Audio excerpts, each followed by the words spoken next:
Welcome to Caching in the Northwest. This is the official podcast of GeoWoodstock 18 right here in the great Pacific Northwest. Each week, we're going to talk about caches and cachers from here and all around the globe.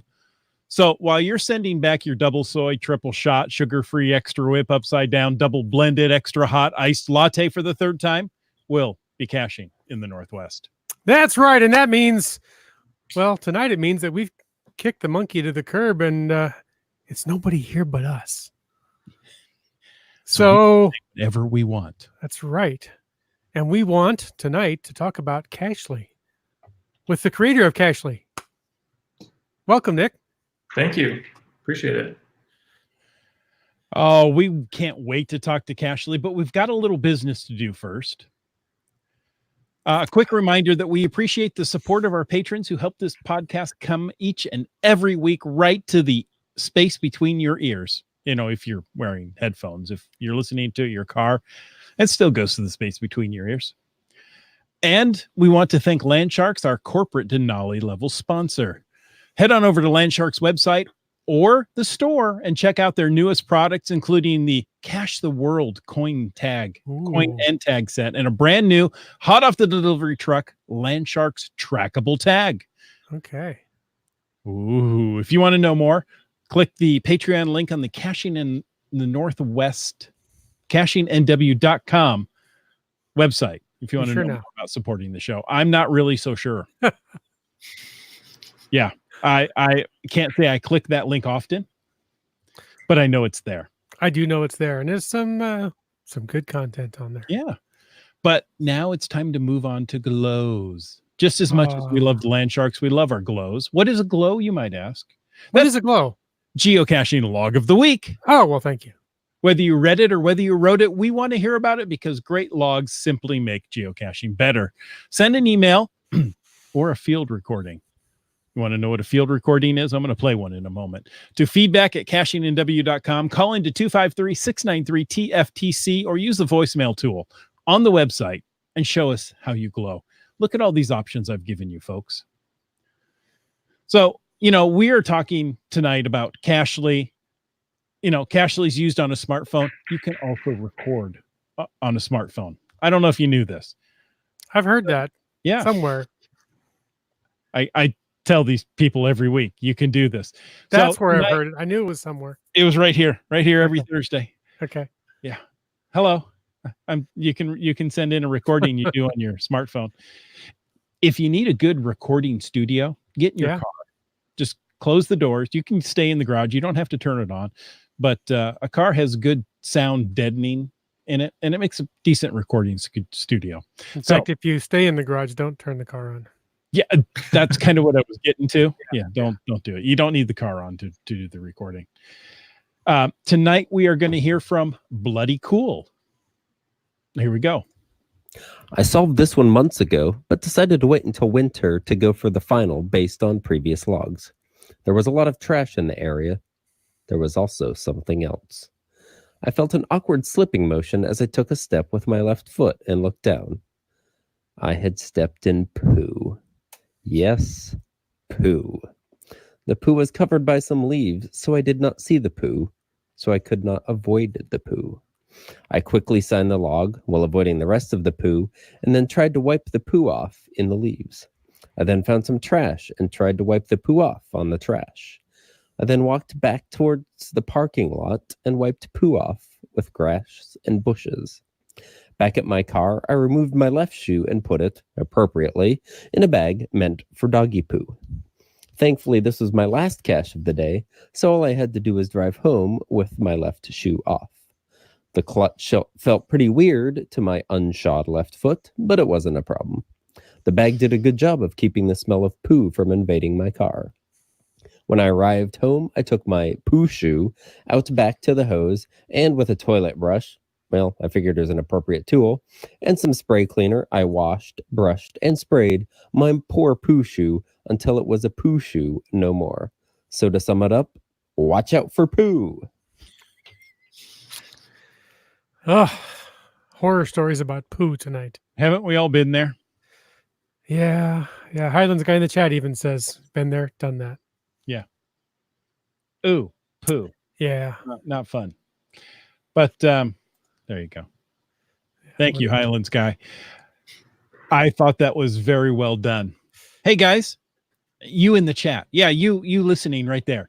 If you want to add it into tonight's topic, just use hashtag Cashly. That's CACHLY. Put it right there in the chat. Our chat lackey will make sure it's pulled in an appropriate location in the sometime during the show. And we'll put your question. In fact, we'll put Nick on the spot and say, Nick, you're going to answer any question that comes in. Ooh. Will do. Okay, you're okay with that. Hey, that was easy. You guys heard him. Wit's end, they normally say no at that point. I know. Okay. He hasn't been trained. And if you guys want to bring up something for the after show, just use the hashtag FTAS, and we'll talk about that a little later. Nick, we really want to talk to you about Cashly. However, there's some news that's getting in the way, and we've got to talk about it. No problem. Now, since we're all in the Northwest, it's kind of nice to hear about the 10th annual Roseburg Geocache series. It kicks off February 1st. That's the Saturday before Super Bowl. Oh, am I allowed to use that term? No. The big game. The big game. Yeah.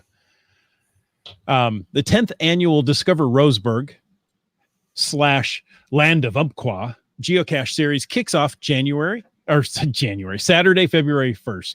Yeah, it's January 32nd, in other words. Something like that.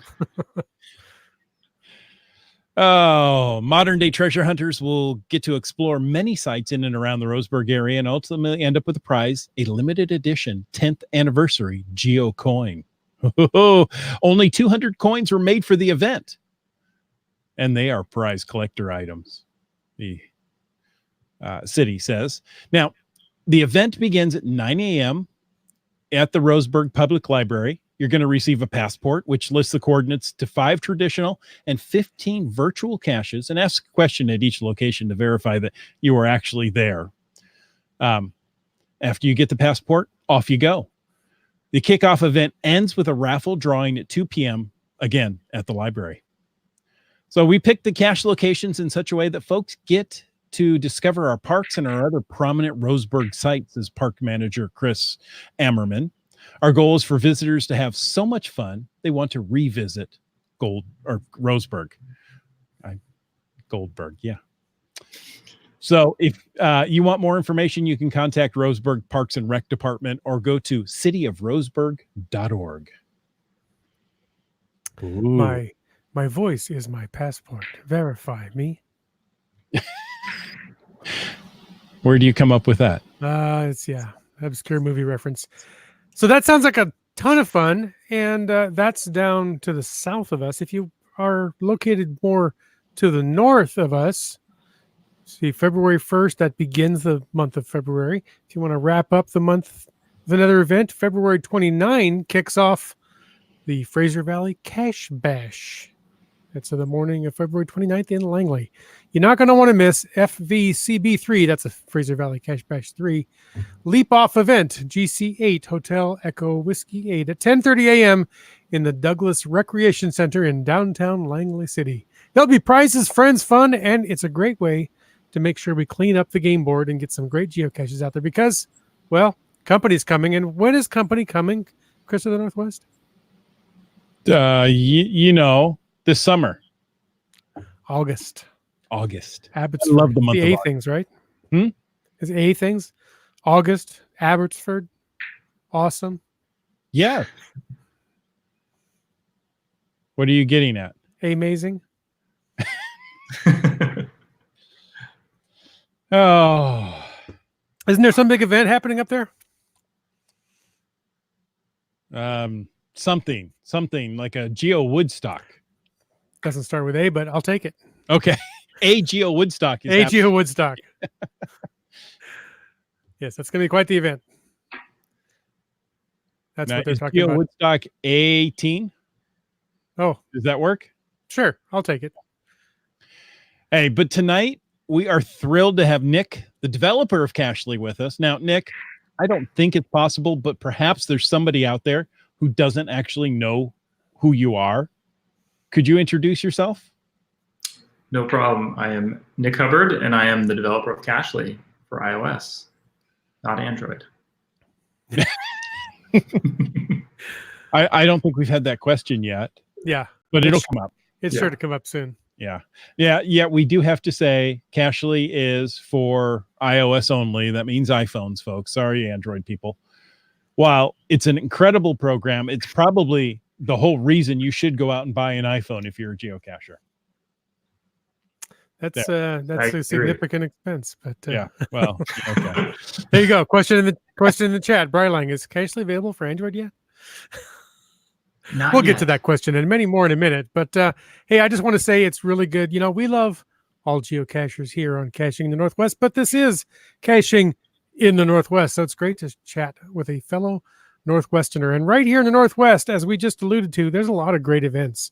There's GeoWoodstock up in BC. There's also the 20th anniversary celebration right here in Seattle. So how excited are you about all these major events happening this summer right here in the Pacific Northwest? I'm excited. It's going to be great to have all these people converging on Washington State. So I'm excited. I will have a booth at one of the events at the Going Ape event. So hopefully there'll be a lot of people attending that one as well. So I think it's the next day after the 20th anniversary bash. So Yeah, I know they're still working out details on that one. That there's just going to be a series of epic events right here in the Northwest this summer. yeah, And I can say this summer. I don't have to say next year. That's right. Right. I mean, we're that much closer. I'm excited for it. So, Nick, a new version of Cashly is coming, but can you give us some points on what makes Cashly? Oh boy, I just looked at it earlier today and I don't have my phone in front of me. Cashly, what is it? 5.4? 5.2.19, I think, is the current version. Okay. Yeah. What makes that the premier geocaching app on an iPhone? Well, first and foremost, it's an official partner app. So I work with HQ as an official partner.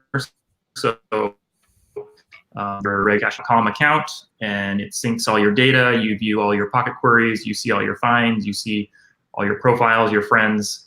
So that's the number one, thing that people would be curious about. Does it sync my data? Does it connect to my account?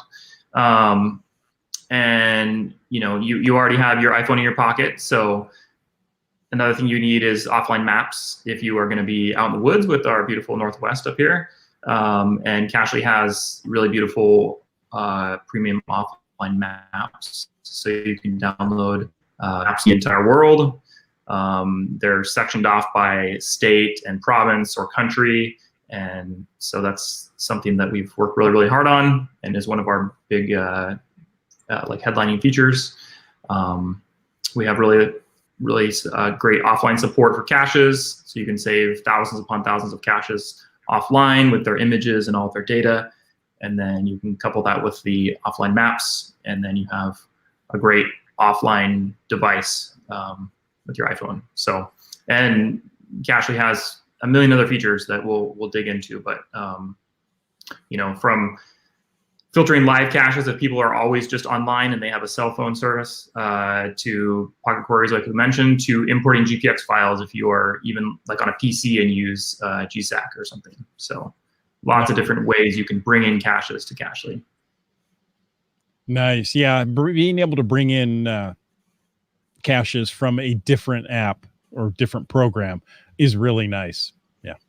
If you go to somewhere, say Roseburg, and you don't have good cell service, maybe somebody on another carrier has cell service, and you can find a way to get that file to you of all those geocache you can locations. airdrop GPX files. Yeah.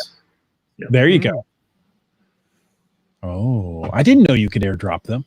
Yeah, if you don't have any service, you can just go phone to phone through Bluetooth on AirDrop. Ooh. Oh, it's better already. So what the big news is Cashly version 6 is coming soon. Yes. Right? So what are some of the major features in version 6 that we can look forward to? That we look at version 5.2, 0.19 right now and look, this, if it doesn't get this, it's not worth it. Oh, maybe I stretched that a little too much.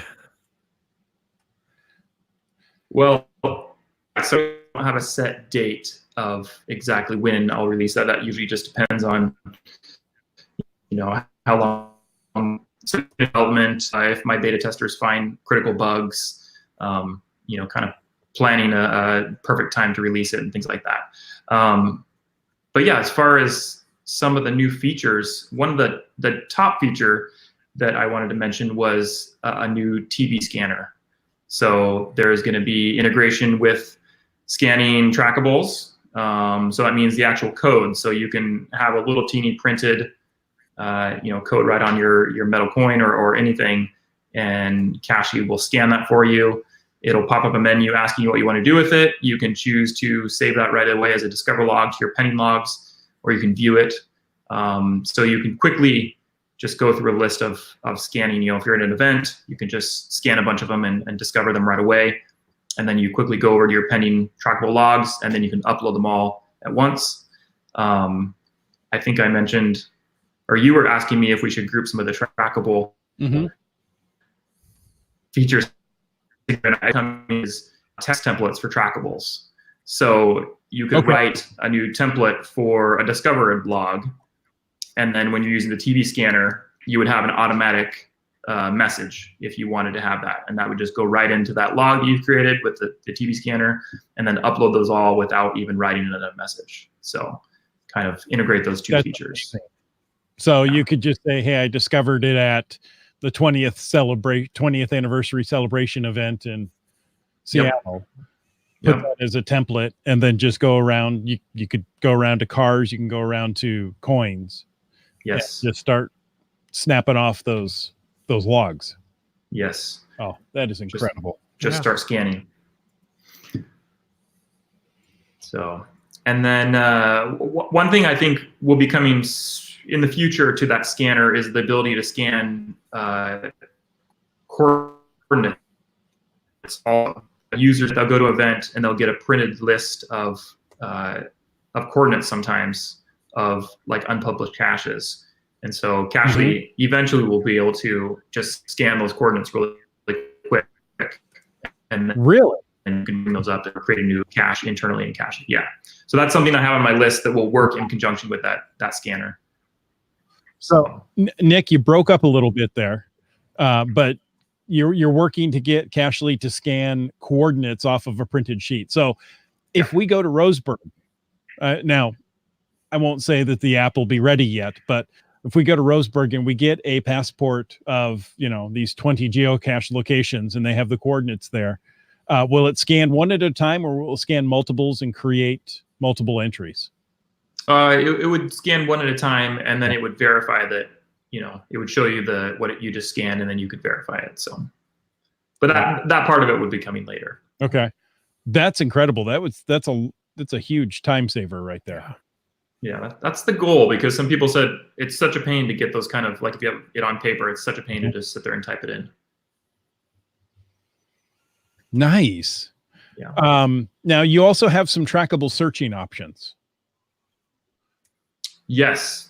A simple one that we've had for caches for a long time is entering the cord.info URL into the search bar. So a lot of people for caches will get the email for, local caches have been placed, and you just copy that URL and you paste that into Cachly. And now you can do that on the trackables tab, and you can paste in the cord.info trackable URL, and it will bring up that trackable. So probably it wouldn't happen as much for people to have that URL, but it's just another way for you to quickly look it up and not have to strip out the rest of the URL to, type in the TV code. So. Highlands guy, going back to the scanning of the trackables, is, scanning lists from Facebook will be easier. But that's relatively easy, just using a Project GC or something that you could import, and you can go from PC to PC. MC3 Cats loves Cachly, just in case you didn't know. And GeoNetPro says, will you be having a booth at GeoWoodstock 18? No, not at GeoWoodstock. No. Okay. And well, MC3 Cat says he loves the FTF feature on Cashly. I love that one too. I've gotten four FTFs in my little town because of that feature. Ooh. Yeah. I took a trip down to Oregon with my wife, and we came into town, and I looked and I go, "There's an FTF in town." You know what?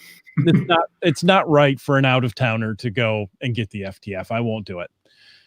In the morning, I woke up. It's still there. Okay, well, they've had their chance. I never knew there was a rule about out of towners. Well, I don't think there is, but I feel that way personally. And so your wife told you couldn't go till morning, didn't she? that was it. Geocaching ethics. And you threw me off. Oh, I went there and found I was actually the second to find.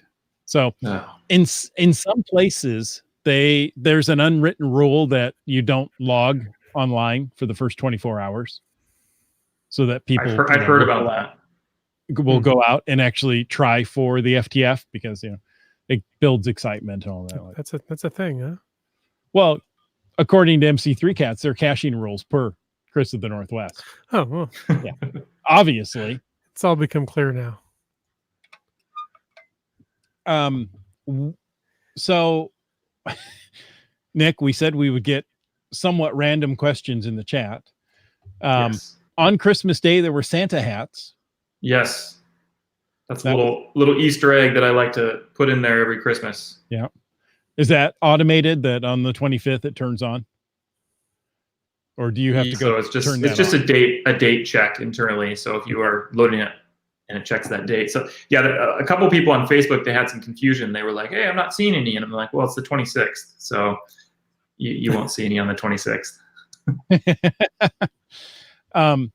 Highlands guy loves the lonely cache indicator. So we have an FTF and we have a lonely cache. Yes. What's the switch that flips the lonely cache indicator in Cashly? If hasn't been found for 365 days, okay. But that is a setting that you can change. So some people prefer 6 months, some people prefer a year. You can set it to whatever you want, and then it will modify those pins that you see on the map. And so they have a different icon if they're lonely. Yeah. I don't remember seeing that. Okay. Now I wish I had my phone here. I want to go find that setting. Well, that's because you found all the caches.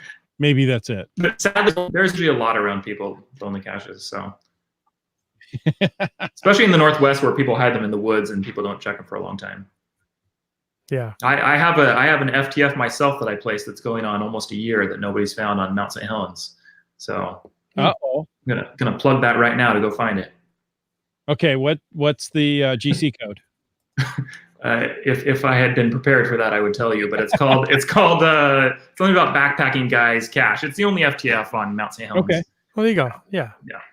There you go. If people want it's 8 miles one way, so be prepared. How many miles? 8 miles. Okay, one way.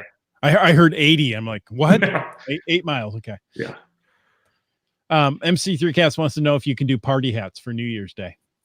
No, but I did get suggestions for multiple holidays.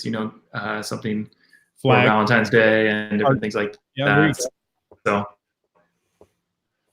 it'd create all those.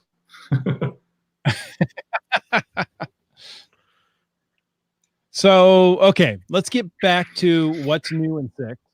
Yes. People are loving the TB scanner. I am excited for being able to scan coordinates. I think that's really cool. Yeah, and the TB scanner has gone through lots of testing with a lot of my beta testers. They've been testing it at events. People will actually see them testing at events, and so a couple other people besides my beta testers have known about this feature. But yeah, it's had some thorough testing and fixing of features and things like that. So it's hopefully will be ready for everybody to use. Nice. There you go. Research department found your geocache. Perfect. Yep, that's the Mr. Cashly geocache right there. Yep. So 4 guys backpacking cache. Yes. Is that like 5 guys hamburgers? Well, close. Okay. Not quite, but it was 4 of us. And a lot more elevation. Yeah, I packed a heavy ammo can all the way up the mountain, and it was pretty horrible. Hmm. Coming down felt much better. Yes, so much better. It was 7 pounds of metal. Wow. And what kind of elevation did you go up? It's right at the tree line where the tree line ends. So I don't remember what it was. 4,000 feet, something like that. I was gonna say it's Mount St. Helens, so it's not as much elevation as it once was. Exactly. And I think the tree line got lower too, didn't it?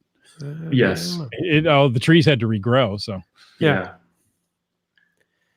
Sorry, I distracted you guys with my FTF. why hasn't anybody gotten it?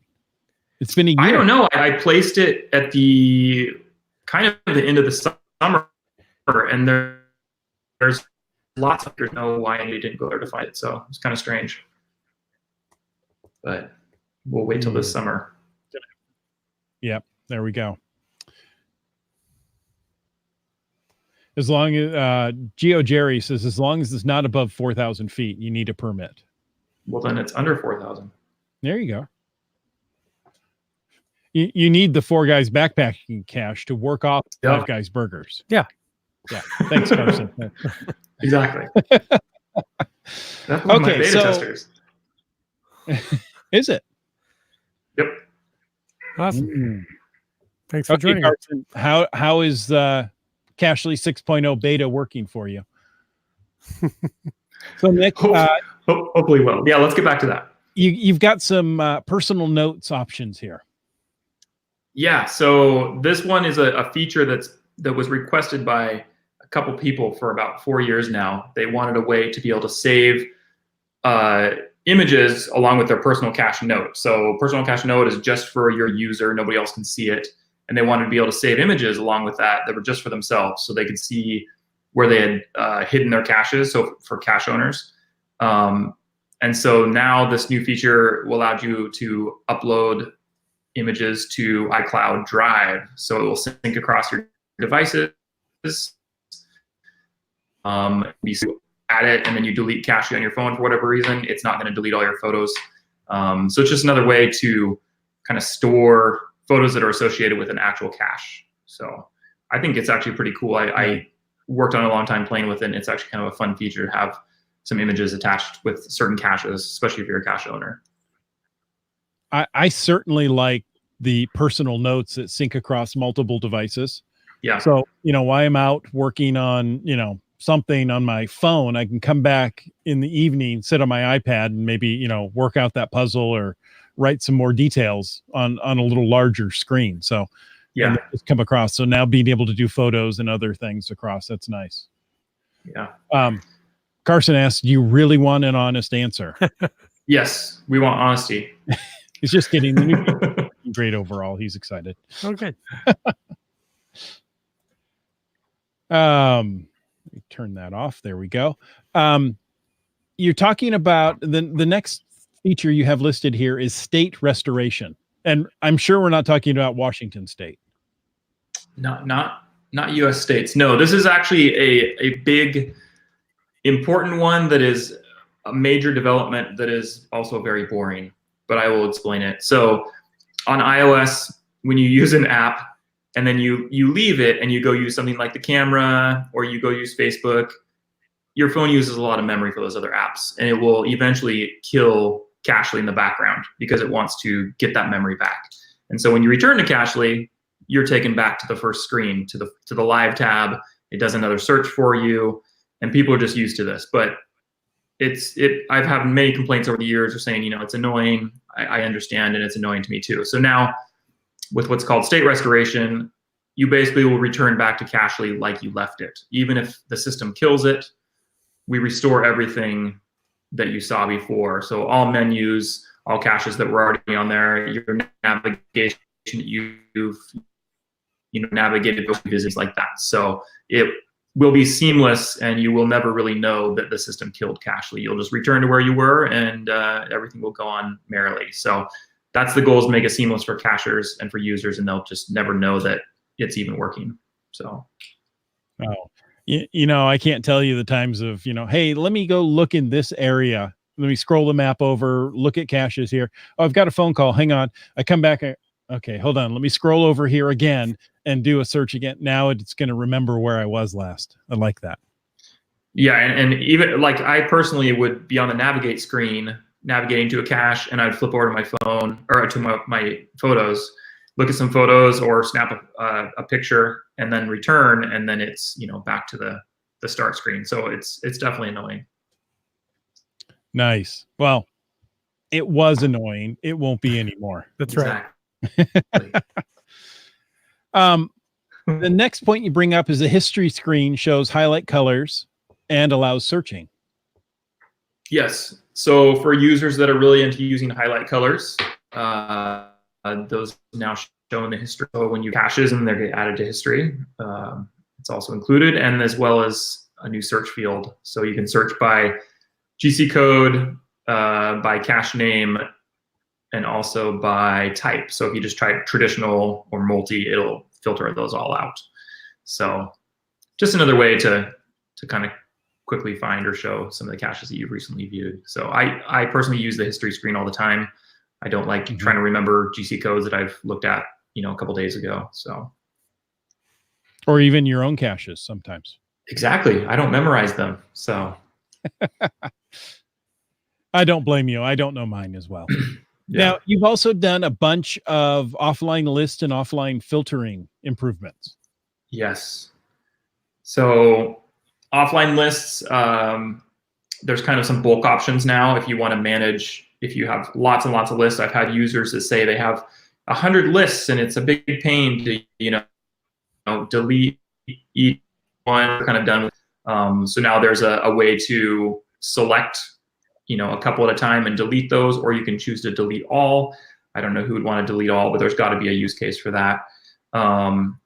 And it just makes it, you know, a little easier to kind of get through, especially for when I'm doing beta testing myself. I create a lot of just junk lists filled with things. So for me personally, it's actually been a handy feature. So now, is there an undelete feature? Oops, I forgot. I didn't mean to do that one. No, don't do that. Don't delete them and then want them back. unless you're saving them as online lists. So that's the handy thing about online lists. That's true. That sync to the website. You can delete the, you know, your local data, and then you can just re-download it if you need to. So, but not with the offline. So as you're climbing Mount St. Helens this summer to find this cache that hasn't been found yet, you're going to need offline lists. Yes, and offline maps. Very likely, yeah. And offline maps, yeah. Well, let's jump over to maps quickly. You've got some map features on offline maps and premium offline maps. What are the differences there? So premium offline maps are the new maps that I released in 5.0. They are a paid upgrade. It's $2.99. And that's pay once and you have them forever. So that means basically unlimited downloads. And as I mentioned before, it's for the whole world. So if you go on trips to Europe or some other place, you will have maps available to download. They are very fast rendering. They are beautiful styled by myself. They have, you know, the data is pulled from OpenStreetMaps. So Okay. any data that is put on there, for things like the United States, the UK, Canada, Germany, Australia, and then the rest of the world is about every month, because there's a lot more data in the rest of the world. So if users are wanting to update trails around them or fix things, they can actually participate in OpenStreetMaps.org and see actually their changes show up in Cachely. So it's definitely something that's very cool. I've made a lot of edits and things like that in my local area for things that were missing, and it's kind of fun to see it actually appear on the Cachely maps. Yeah. But in 6.0, there's a lot of style updates to make things more clear, show some extra features that were missing, simple things like Indian reservations or military boundaries. Sometimes things like that are important, especially I have a user in the UK where sometimes of the year a national park has a military installed it, but sometimes a year you can, and there's caches out there. So you need to know the boundaries of where the it starts and where not to access at certain times of the year. But yeah, there's just enhanced things, new icons, new county boundaries for the UK. So if you're a UK user, we in the United States go off of counties in our states, if you're into that. And in the UK, they go off ceremonial county boundaries, not their current county boundaries, and they're different. So it took a while to get all those ceremonial county boundaries and get them generated and actually show up. It was actually a huge pain. So now those will show. Well, Carson says in the chat, go for the premium. The maps are gorgeous and totally worth the price. Yes, So there you go. I would recommend them as well. Yes. And see who else? B Cross 95. So I've downloaded the offline premium. That's for the whole US. It's my go-to. And he or she also contributed. I've added the hiking trail, OpenStreetMaps. It's cool to see it in my Cachly maps. So absolutely, hiking trails can be a handy feature that aren't in all online maps. Yep. Nice. And OpenStreetMaps are truly open. I mean, you can go and add to them. Yeah. It's you can grab your tracks from your GPS as you hike those trails, and if it's not in there, you can add them. So very nice. And now these maps are you said $2.99? Yes. And one time across all your devices. So whether I'm using a phone or a tablet, I have access to those apps. Yeah. So you would use if you're using your same App Store account, that's the key. On your second device, you would use the Restore Purchases button, and that would basically unlock them for your second or third device. So nice. It's getting more and more value all the time. And I guess we should say, as we're talking about purchases, Cachly is only a one-time purchase. It's not a subscription. Yes, $4.99 one-time purchase, $4.99 US. Yep, no subscriptions. So for people that are sick of subscriptions on the App Store, come to Cachly. Yeah. But for those who love subscriptions, there's an option to tip you, I believe. Is that still in? This is true. Or in yeah, the tip the developer on the More tab. You can do that unlimited times. There's no restrictions. So there you go. Okay, what about offline filtering? What have you added in that area? Yeah, so there's already been many, many powerful options for offline filtering for filtering your offline lists, from difficulty to cache type to more complicated things like regular expression searching. But I added 3 more filter options. One for the option of if it's in another list, so that's a condition. So show caches if they're in this other list that I already have on my phone. And the other one is if it is in any other list. So there's 2, any other list or a specific list. So wow, that's impressive. A lot of beta tests were excited about these, and they had some specific use cases. So I'm sure there's cachers out there that will find some use cases. And then the third one that I just added actually yesterday was filtering by log type. So if you wanted to show only caches that contained a certain type of log in them, you can filter by that. So and remember, filters in offline lists you can compound them. So you can add as many filters together, and you can do a inclusive search, like an and search. So all the filters have to apply, or you can do an or search, and it can be any of them. So you have some powerful options there. Nice. Now, across your offline filtering, can you also select, say Wits End and I are going to go out caching. Can I say, I want to find the caches that he hasn't found? You can do that with online searching, because that finds, the stuff from this. So it's a little easier to go that route because HQ kind of has those tools already built in their database. Nice. Looking in the chat here, BRS Cross says premium maps are cheaper than Starbucks and unlimited refills. That is true. That's another one of my beta testers. for less than the price of a latte a day. That's right. Yeah, people spend a lot of money on coffee. They could just skip a day of coffee and pay for Cashly or offline And tip maps. the developer. Here, this is what I was thinking. Carson says, I think the beta testers were instrumental in convincing Nick to add the tip option outside of buying premium maps. That is true. I think somebody suggested it. Oh, here's an interesting one. And Carson says, premium map purchase can also be shared with the family members via family sharing. Yes, and so can Cashly itself. So if you have family sharing, you can actually share your one purchase with the rest of your family. Little tip right there. That's great. Yeah. Nice. Brian Link says, just don't skip the coffee on a hashtag geocache road trip day. Probably not wise. Yeah. Especially if you're the driver. Yeah. Oh, speaking of driving. Yeah. You've added another routing provider to Yes. 6.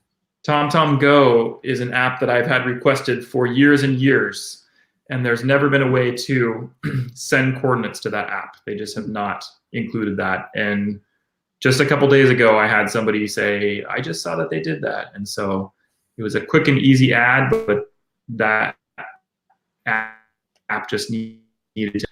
It's a fairly popular turn-by-turn routing app. So now you can go to navigation in Cashly and send off those coordinates to a cache right to your routing provider, as well as tons of other routing providers. Yeah, very, very handy. I like being able to send it to Waze. Yes, What I've learning, or what I tend to use more now.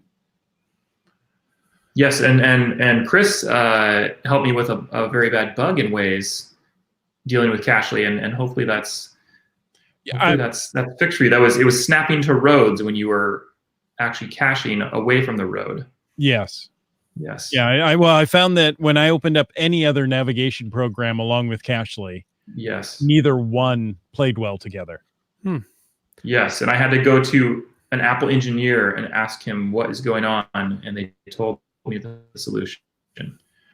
It was Thank just you. a casual thing, and we were sitting in booths right next to each other. I said, "Oh, hey, I've got this," and you know what? Within a couple of weeks, it was fixed, and Cashly has been so much more accurate. For a while there, I was carrying around a GPS R with me just because, I'd be walking. I remember I was out caching with some friends and looking at my phone. It's like, okay, it's 40 feet up there. They go, no, it's right here. Well, yeah, that's my phone still says it's up there. Yeah, I actually had another beta tester in Australia, and he was saying it's always showing me on the road when I'm actually stopped and I walked away from the road, and I didn't understand the problem either. But that's why I need users, letting me know about issues that I don't see myself. And roads, where we're going, we don't need roads. Exactly. Thank you, Dr. Brown. I just figured it was my phone, the GPS on my phone. Now, Nick, are you finding on some of the new iPhones, iPhone 11, even some of the 10, 10S, that the GPS is not as accurate as it used to be? I've had people talk about that and claim, that their iPhone 6 was so much better than their iPhone 10. And then I've had other people say the opposite. So I'm not quite sure. Sometimes it sounds like faulty phones, like their GPS chip, something's wrong with it, and then they take it back to Apple, get a new device, and it works great. So I almost think that there was a batch of kind of faulty GPS chips in some phones. Okay. Could be. I have the 11 Pro, and I've never had any problems. I also had the iPhone 10 before that, and I never had any problems. So I don't know if there's any rhyme or reason to it, really. Now, my 3GS doesn't seem to work as well as it used to. What should I do? Throw it in the trash. Well, you can do what I did, because the iPhone 3GS is the last one I had, and then I went to Android. Okay. Was that the first one I got? Maybe it was the 3G. I can't remember. Yeah. Okay, so that was a watershed moment for Wits End. I know Cashly interfaces with the Apple Watch. Yes. What, if any, of these new features are going to work with Apple Watch as well? Most of these features aren't anything that transfer over because they're quite different. Sure. But there was a feature that I actually added in one of the current versions. I think it was 5.2.10 or something.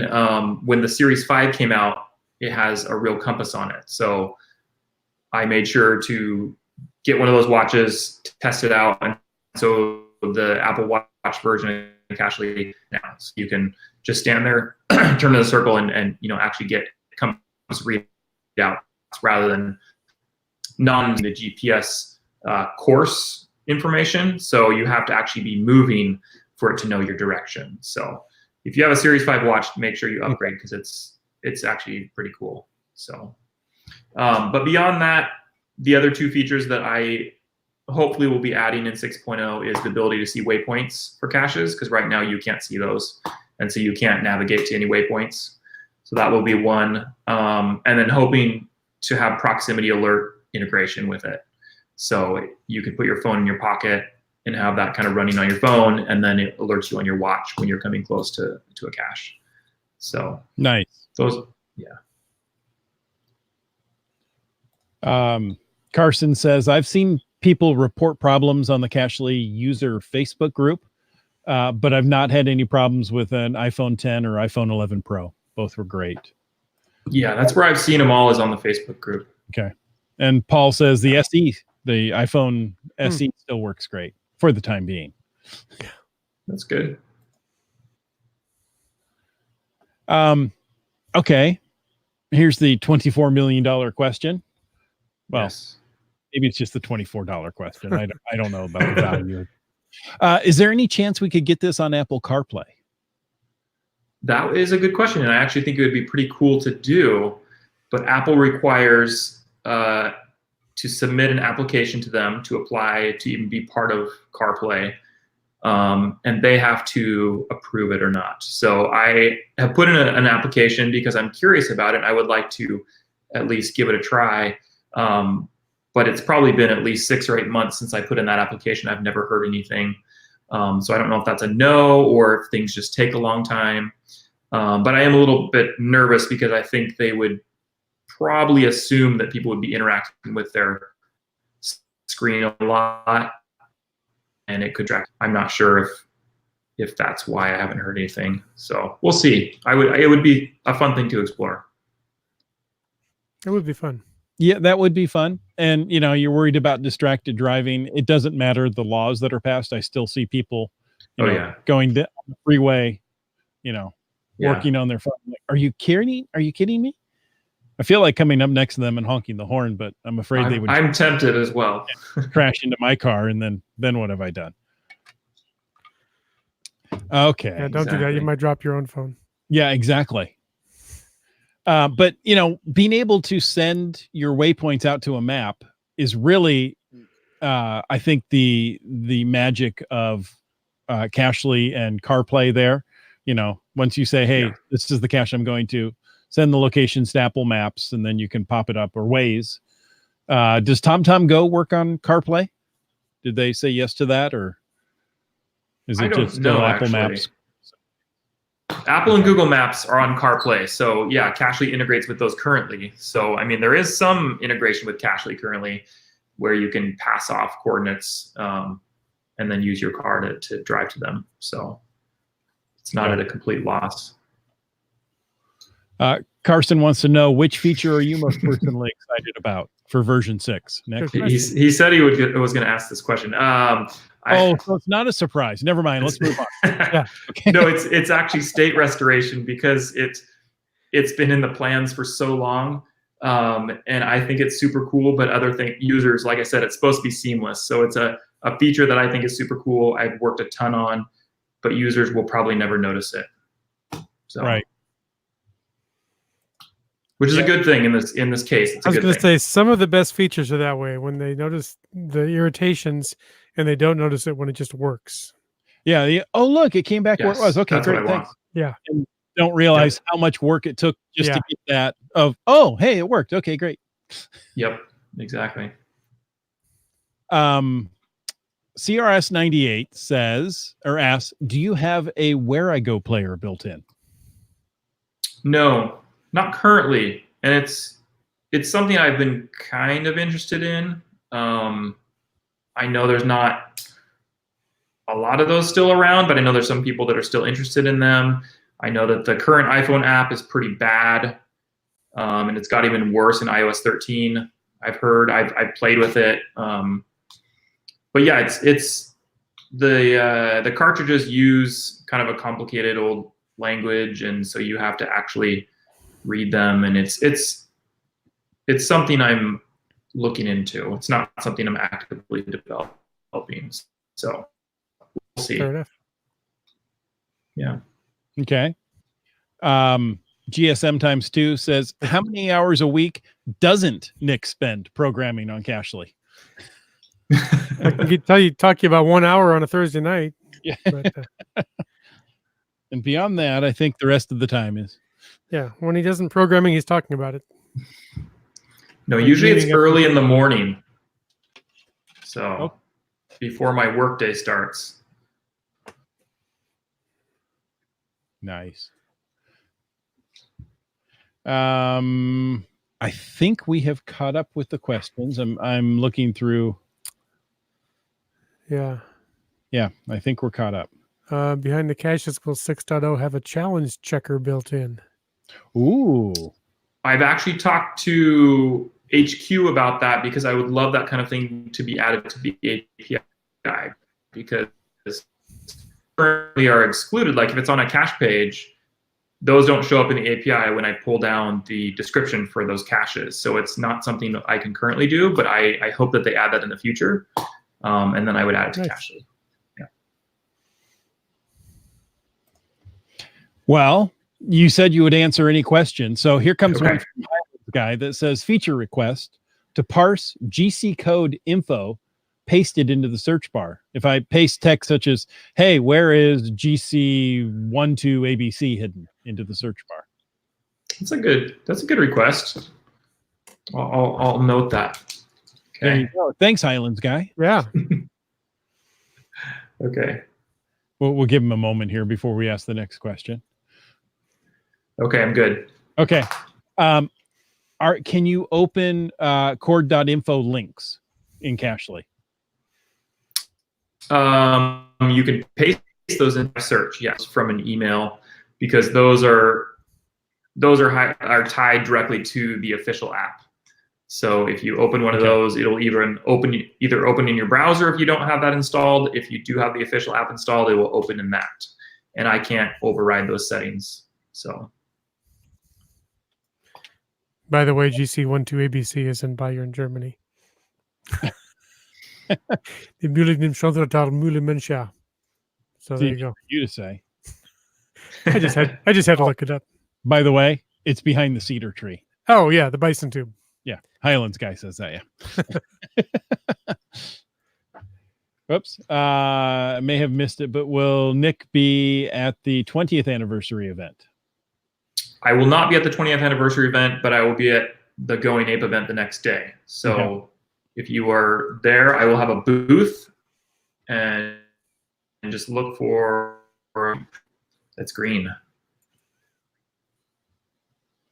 Ooh, green. Green. Is that official Cashly green? No, they don't. It's hard to match things exactly when you get them printed. So it's not exactly like it looks in the app, but it's close. Okay.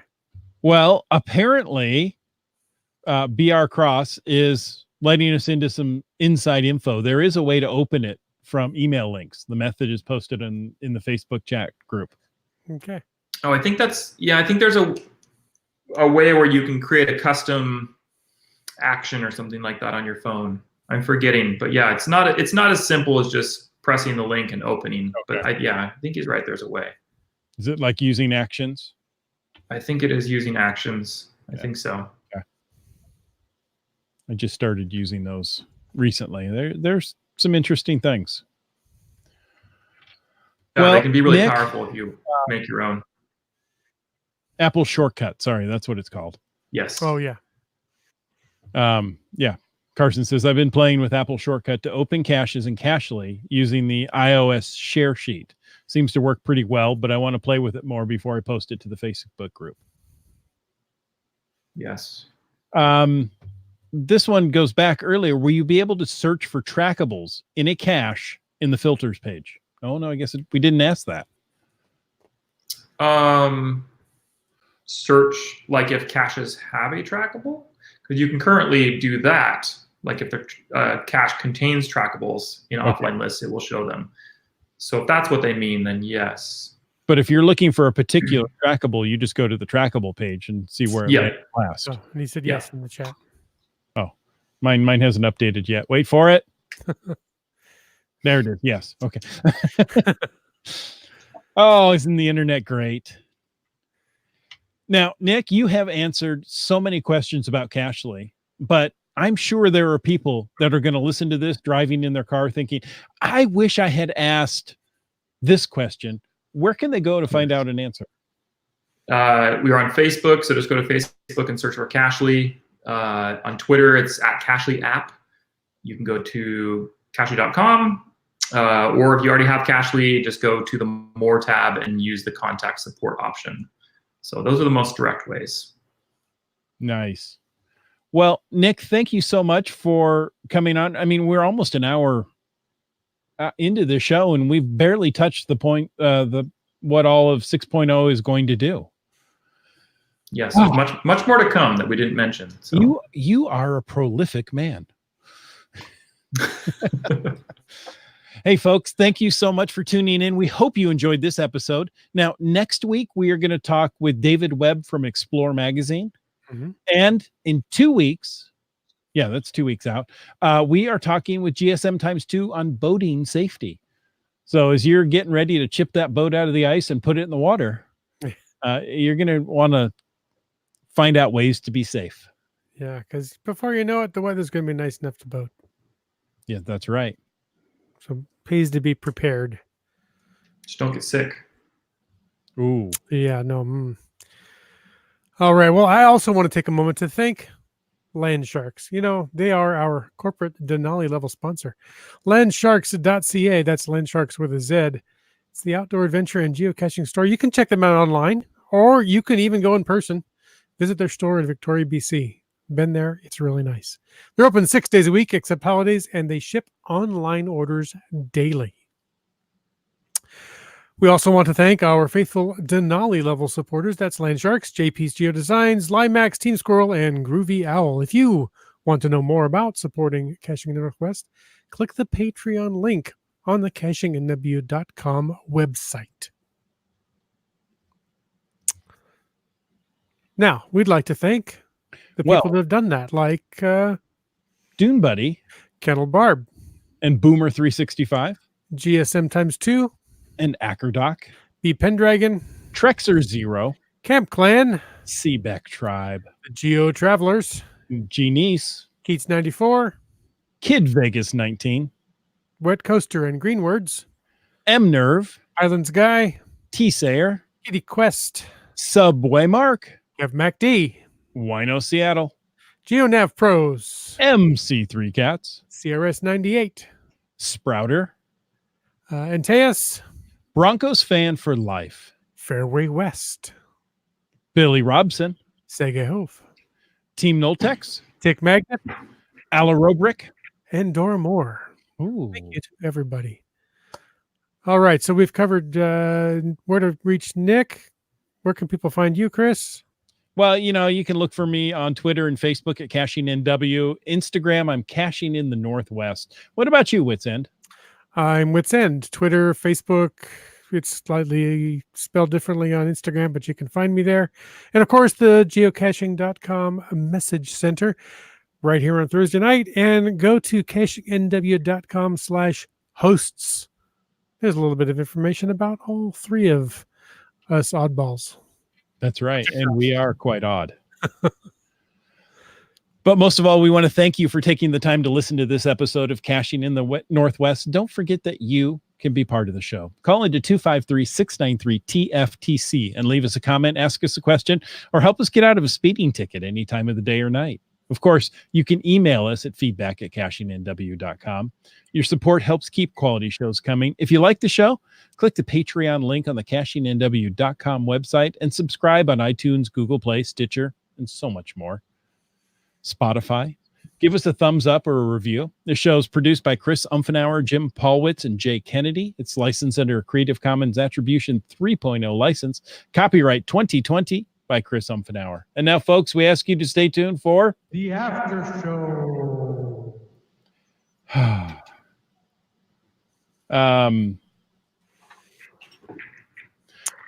Nick, CRS98 says, from an Android user, I still appreciate what you've done.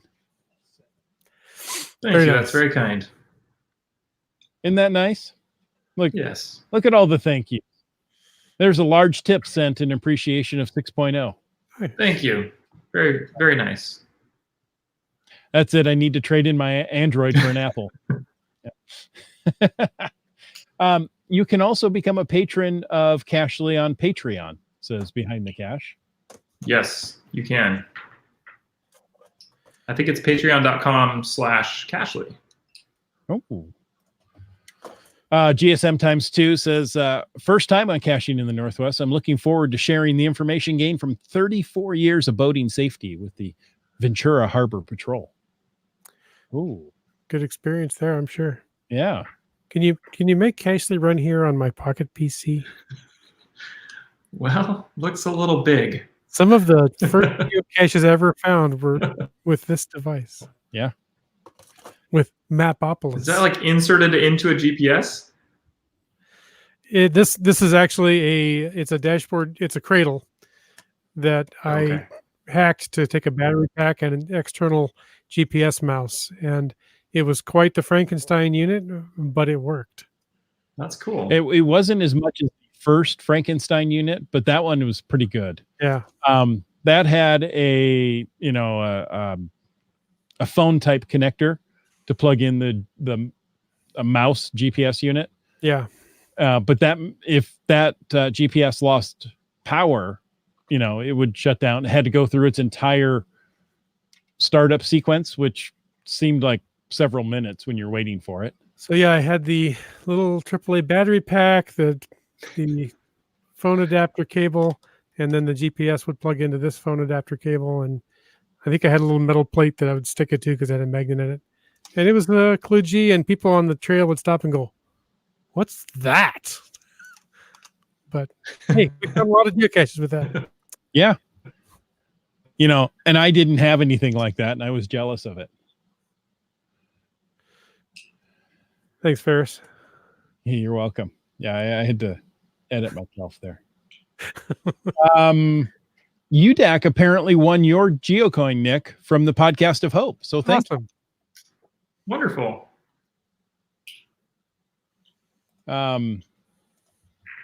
Apparently you can control color in printing, says GeoNav. Ask me. I used the Cashly hex color, and I should have converted that to CMYK or something. I must have done something wrong. Tone color or something. That's right. That's what he does, I believe. Okay. Just because I am. Ventura Harbor. Is that where the Ventura Highway ends? In the sunshine? Days are longer, the nights are stronger than moonshine. Yeah, you got it. For that I say no. Whoa, whoa, whoa, whoa. But UDAC says yes. Okay. Oh, Nick, I'm sorry you have to be in the after show. No worries. Good times. Let me see if I can find this message, and if I can't find it here in the next 3 seconds, I will just read it. Okay. CRS98 says, I just got awarded an adventure lab today. Now to figure out where to place it. Mm-hmm. You know what? I think we should place it at the spot where Cashly was originally developed to honor, Cashly 1.0. What do you think, Nick? We'll put an adventure lab right there. That would be your house. I live in Washington, so Place it Oh. right where that house is. Okay. Are these virtuals? I can't remember about Adventure Labs. Is it a virtual location? I believe they can be physical as well, but they also have the option to be virtual. You can have multiple points. You know, I've done Adventure Labs. You would think I would know, but I don't. Don't tell anybody.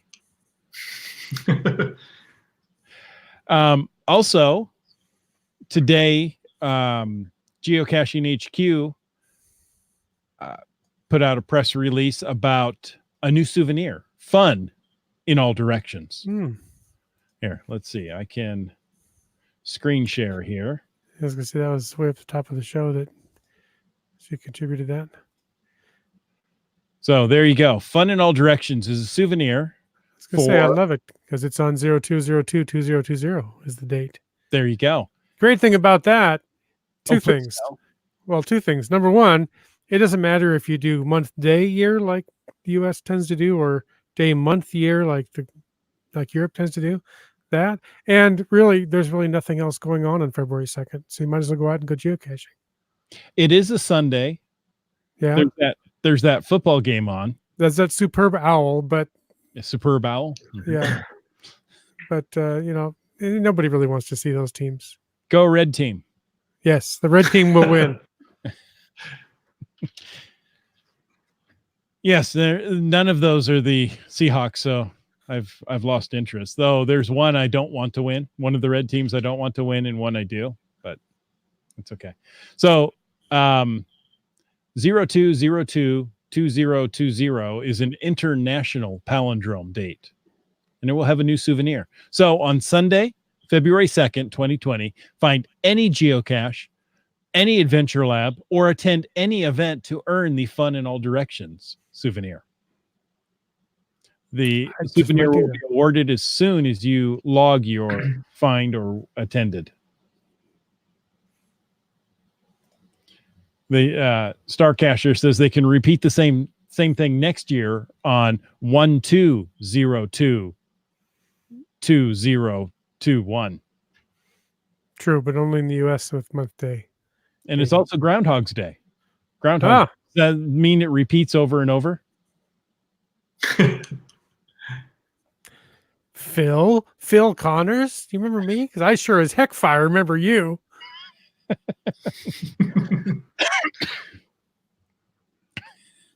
Sure as heck fire. Oh, don't make me laugh. Fun in all directions. I I like that. It's a good description of geocaching. So my son asked me, might have been last week, you know, because we had 11/11/11 and 12/12/12. He goes, when's the next one going to be? I'm like, oh boy, that's a long way out there.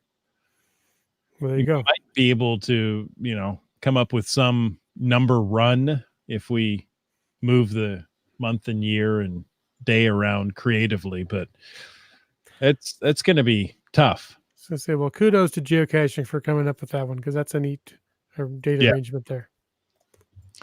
Brylang says you can also write the date in ISO format. Yeah. There you go, and get 202002. So it is 2, which is all fun in all directions. Mm-hmm. Probably isn't a palindrome and binary, but well, it kind of is a binary. It's just using 2s instead of 1. You still only have two digits to work with. There you go. GeoNav Pros is using G7 certified colored printers. I'm sure that's important. I just don't know what it means. Well, it's for printing accuracy to get the cache to be green on his banner. Oh. I mean, good to know. I'll have to Google whatever that's talking about. I don't know. I think they use those at the G7 summit. That's what I was thinking. Yeah. Got it. Sorry, GeoNav Pros. He's yelling at us right now. Oh, here you go. Nice. It's no longer palindromic, but fun nonetheless. So Wits End, you read that out. You love your binary. Brian Lang says 2020-0202, and binary is 1111101010. I think. My eyes kind of got crossed there with all the ones at the beginning. Yeah, that's why I had you read it. I think I recited the correct number once. I think you did too. There were 5 ones to start with. If I didn't, you know whose fault it is? Whose? Land Monkey. Yes, of course. It's all Land Monkey's fault. I told him this morning we were chatting, and I said, anything that goes wrong tonight is, of course, your fault.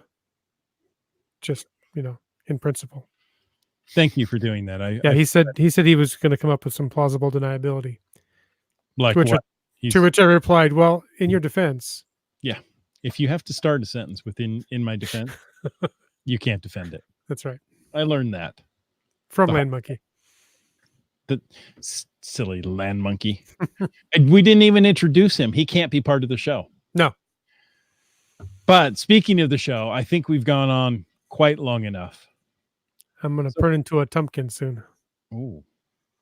So, folks, until next week, grab your smartphone and get out and get caching in the Northwest. For your pocket PC.